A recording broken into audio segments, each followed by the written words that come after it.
निशुंभ कोई साधारण असुर नहीं है भैया, और उनके यहाँ होने के पीछे भी अवश्य ही कोई बहुत बड़ा कारण है। तो बताओ गणेश, ये शुंभ और निशुंभ हैं कौन?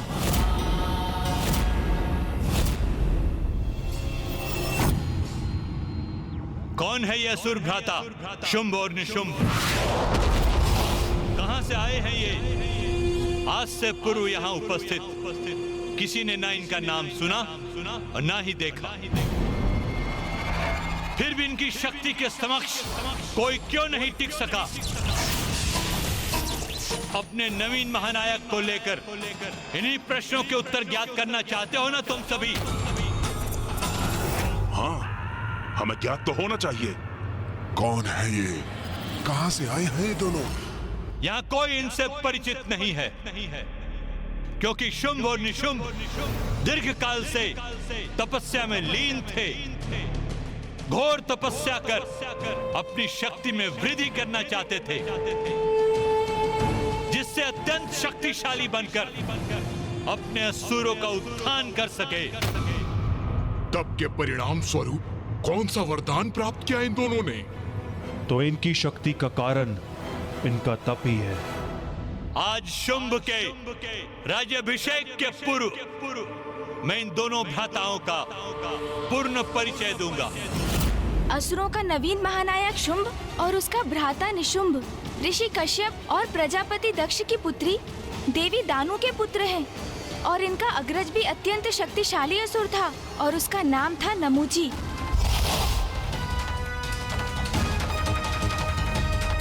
इसलिए देवता, गंधर्व, यक्ष, नाग आदि कोई भी युद्ध में उसके समक्ष नहीं टिक पाते थे, जबकि इंद्रदेव और नमूची एक ही पिता ऋषि कश्यप की संतान थे। इनके अग्रज नमूची में इतनी शक्ति थी कि देवराज इंद्र भी उनका सामना करने में अक्षम थे।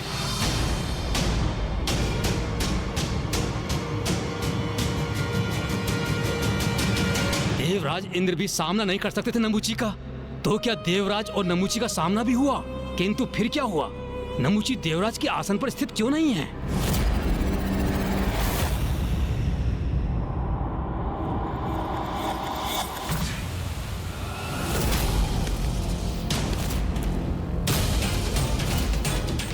इंद्र, इंद्र, यहाँ तो कोई नहीं। फिर ये किसका स्वर? कौन है ये जो मेरे ही लोक में, मेरे ही भवन में मुझे इस प्रकार पुकारने की धृष्टता कर रहा है? कदाचित ये मेरा भ्रम है। कोई भी तो नहीं है यहाँ। देवराज इंद्र! कौन हो तुम? और इस प्रकार मुझे छिपकर पुकारने का क्या प्रयोजन है? यदि साहस है तो मेरे समक्ष आओ। तुम्हारा भ्राता हूं मैं, देवराज इंद्र। मेरा भ्राता?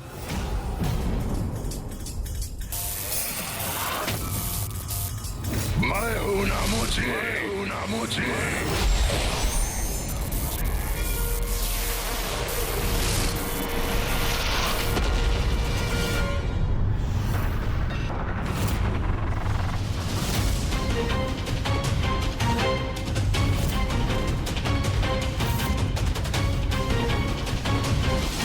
कहां हो तुम? नमूची! आओ नमूची, मेरे समक्ष आओ। क्या हुआ भीरू नमूची? यदि साहस है तो मेरे समक्ष प्रस्तुत होकर मेरा सामना करो। देवराज इंद्र का सामना करो। मैं इन मेघों में कहीं भी हो सकता हूं देवराज।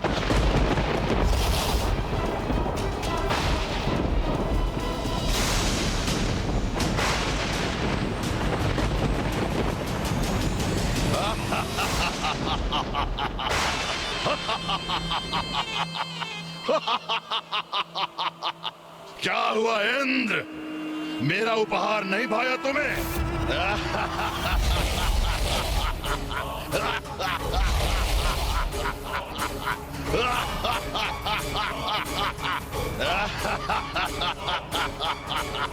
तुम्हारा इतना दुस्साहस! मेरे ही लोक में आकर तुम मुझ पर प्रहार कर रहे हो दुष्ट! सौतेले भ्राता हो तुम मेरे, किंतु शत्रु भी हो तुम इंद्र। तुम्हें स्वर्ग के सिंहासन से हटाकर ही रहूंगा। सौतेले भाई हो इसलिए तुम्हें यहाँ से सुरक्षित लौटने का अवसर दे रहा हूँ। यदि कोई अन्य असुर होता तो अब तक मैं उसका वध कर चुका होता। जाओ, लौट जाओ यहाँ से।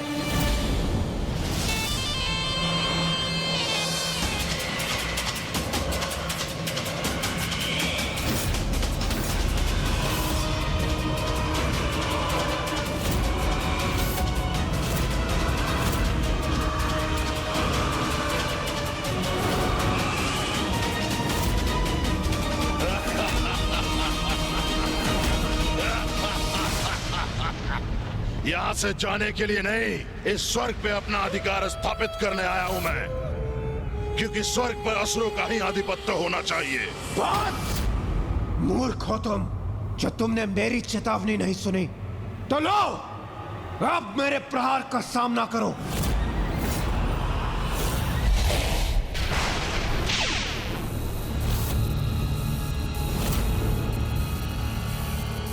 अब तुम्हें कोई नहीं बचा सकता।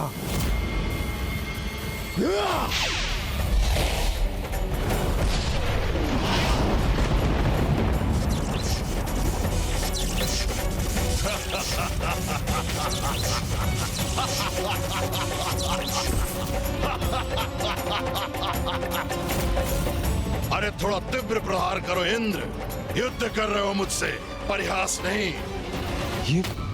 ये कैसे संभव है? इस पर मेरे प्रहार का तनिक भी प्रभाव नहीं हुआ। उचित है, और शक्तिशाली प्रहार करूंगा मैं इस पर।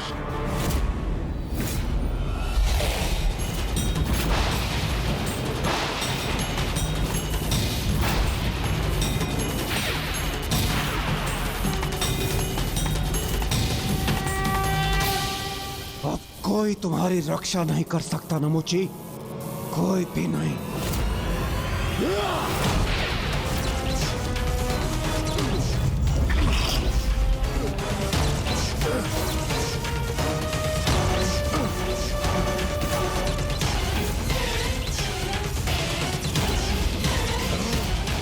विद्युत की ऊर्जा से संपन्न है मेरा वज्र नमुची, और अब मैं अपने वज्र की विद्युत शक्ति से तुम्हें अपने लोक वापस लौटाऊंगा। इस दुष्ट ने बांध दिया मुझे, किंतु इससे अधिक वो और कुछ नहीं कर सकता।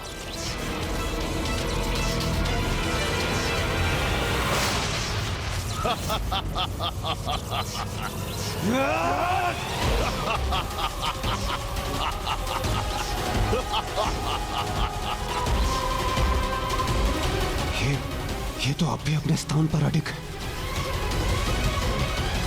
इंद्र, और शक्ति लगाओ भ्राता।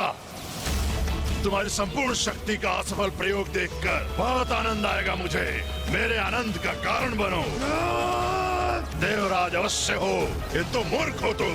ज्ञात नहीं तुम्हें कि तुम मेरा वध कदापि नहीं कर सकते इंद्र, क्योंकि मैं वरदान प्राप्त कर संसार के समस्त अस्त्र और शस्त्र से सुरक्षित हूँ। कोई भी अस्त्र और शस्त्र मेरा वध नहीं कर सकता। यदि ऐसा है तो मेरे समस्त प्रहार इस पर व्यर्थ है। किंतु मैं तुम्हें अवश्य हानि पहुंचा सकता हूं इंद्र।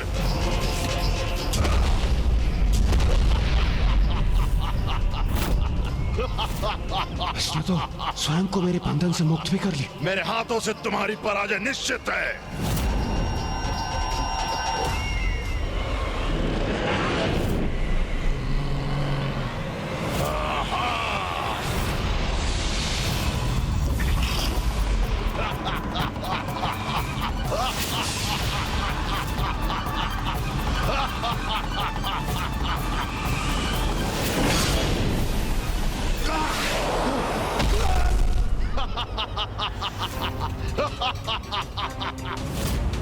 अपने भ्राता से कुछ सीखो इंद्र। शत्रु पे प्रहार ऐसे किया जाता है।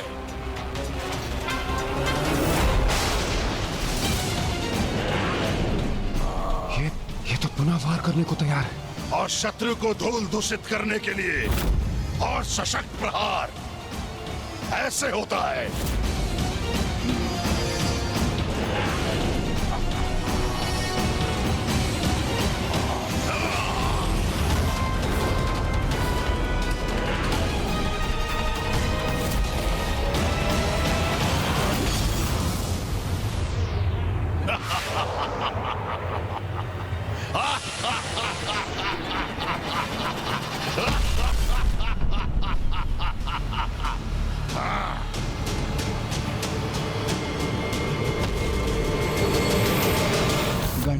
तो क्या देवराज इंद्र परास्त हो गए? नहीं भैया, तो फिर नमूची से देवराज ने अपनी रक्षा कैसे की? स्वयं के विवेक और संयम की शक्ति का प्रयोग कर भैया।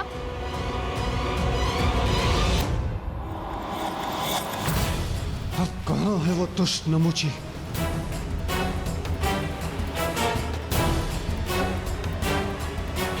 सागर के जल का ये फेन?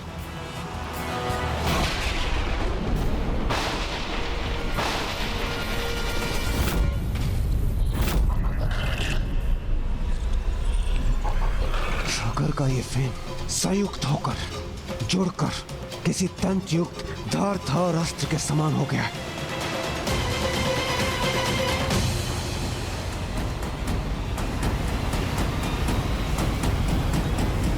क्योंकि मैं वरदान प्राप्त कर संसार के समस्त अस्त्र और शस्त्र से सुरक्षित हूँ, कोई भी अस्त्र और शस्त्र मेरा वध नहीं कर सकता।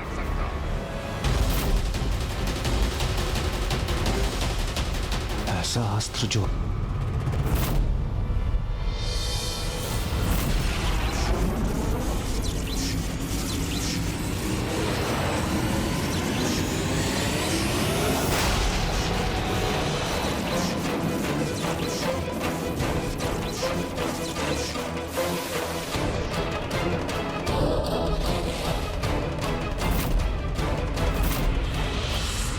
तो यहाँ छुपे बैठे हो तुम, यहाँ पराजित करो अथवा वहां, बात तो एक ही है इंद्र, क्योंकि पराजित तो मैं तुम्हें अवश्य करूंगा।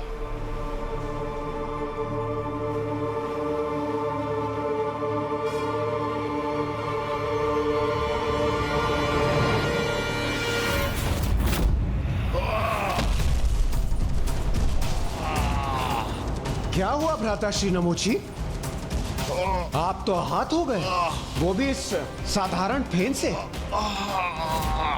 मुझसे छल करो इंद्र, इसका उचित दंड दूंगा तुम्हें।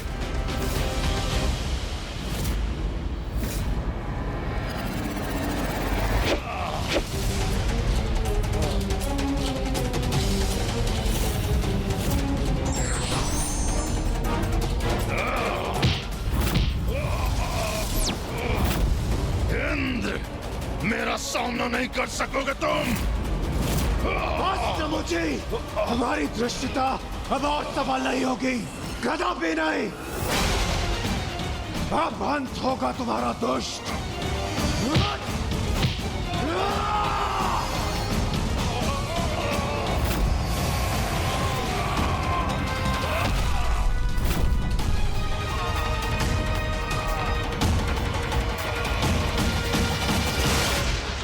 दुष्ट नमूची, सागर के जल से उत्पन्न ये फेन न अस्त्र है और ना ही कोई शस्त्र, किंतु तुम्हारे अंत का उपाय अवश्य है।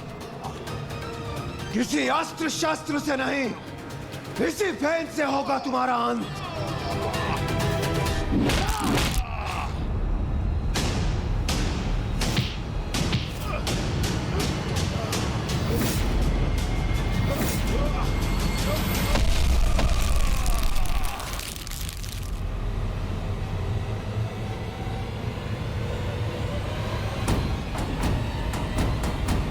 बुराई का अंत सदैव बुरा ही होता है। तो हुआ तो दूसरे का उत्थान, और इस प्रकार अपने भ्राता के वध की सूचना शुंभ और निशुंभ को मिली।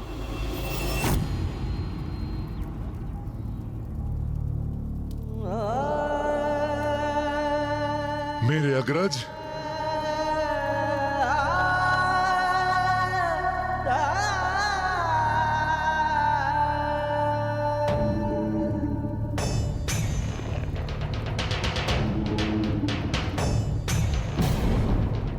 कौन है वो जिसने मेरे अग्रज नमूजी को मृत्यु के मुख पहुंचाया? किसने किया है दुस्साहस?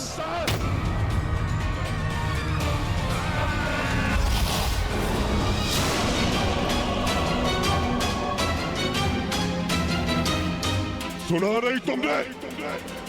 क्या पूछे भ्राता शुंभ? शीघ्र बताओ, किसने वध किया हमारे भ्राता का? बोलो!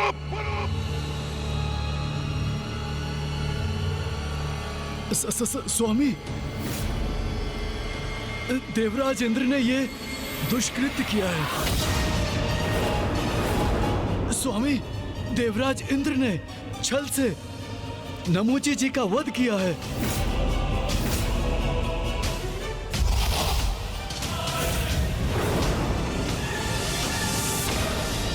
आज अभी मैं शुंभ व निशुंभ प्रतिज्ञा लेते हैं। हम दोनों भ्राता देवराज इंद्र से अपने अग्रज नमूची की मृत्यु का प्रतिशोध अवश्य लेंगे। और उसी दिवस नमूची के अंतिम संस्कार के पश्चात शुंभ और निशुंभ ने घोर तप के लिए प्रस्थान किया। ओम ब्रह्मदेवाय नमः। ओम ब्रह्मदेवाय नमः। ओम ब्रह्मदेवाय नमः। ओम ब्रह्मदेवाय नमः। ओम ब्रह्मदेवाय नमः। ओम ब्रह्मदेवाय नमः। ओम ब्रह्मदेवाय नमः। ओम ब्रह्मदेवाय नमः। ओम ब्रह्मदेवाय नमः। ओम ब्रह्मदेवाय नमः। शुंभ निशुंभ निरंतर कठोर तप कर रहे थे और उनके तप का प्रताप शुंभ निशुंभ को ही निमग्न करने लगा। ये देखकर फूफा जी ब्रह्मदेव चिंता में आ गए।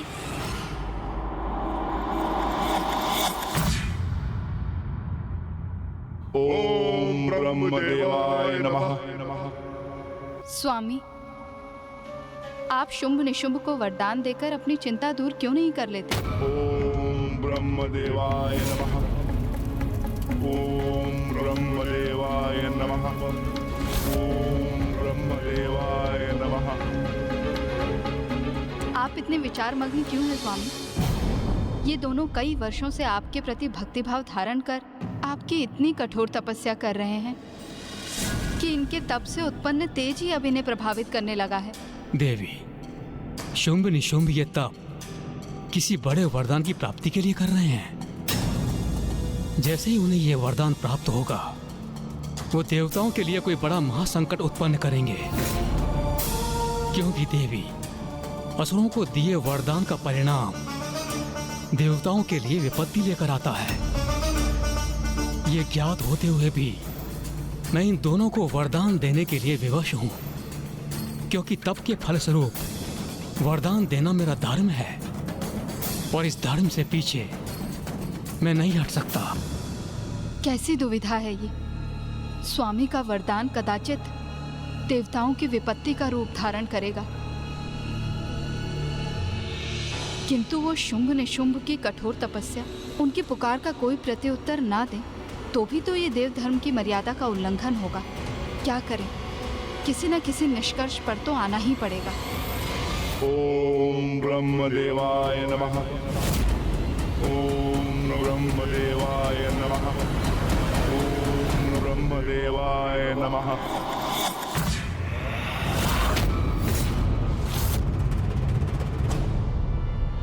तो गणेश, फूफा जी ब्रह्मदेव ने क्या किया? वही जो उन्हें देव धर्म के लिए करना उचित लगा।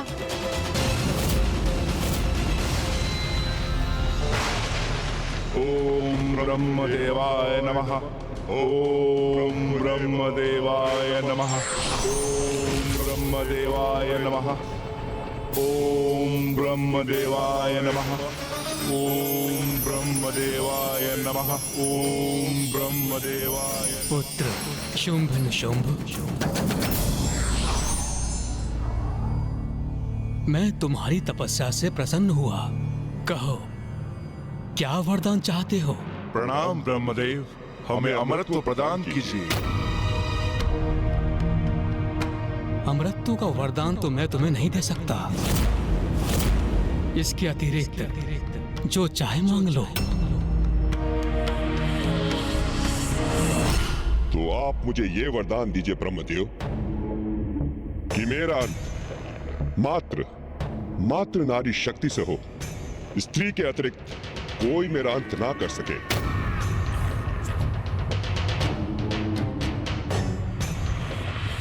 तथास्तु, तथास्तु, और मुझे ये वरदान दीजिए ब्रह्मदेव कि मेरा वध भी नारी शक्ति से ही हो, और वो नारी जो मेरे ही शरीर से उत्पन्न हो, अर्थात पुरुष के शरीर से जिस नारी का आविर्भाव हो वही मेरे अंत का कारण बने। वरदान दीजिए ब्रह्मदेव, यही वरदान दीजिए। तथास्तु, तथास्तु, तथास्तु।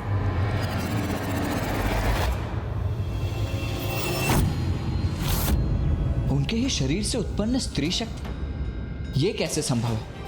यही तो विशेष बात है भैया कि अब चालाकी से प्राप्त किया हुआ ये वरदान ही उनके अंत का कारण बनेगा।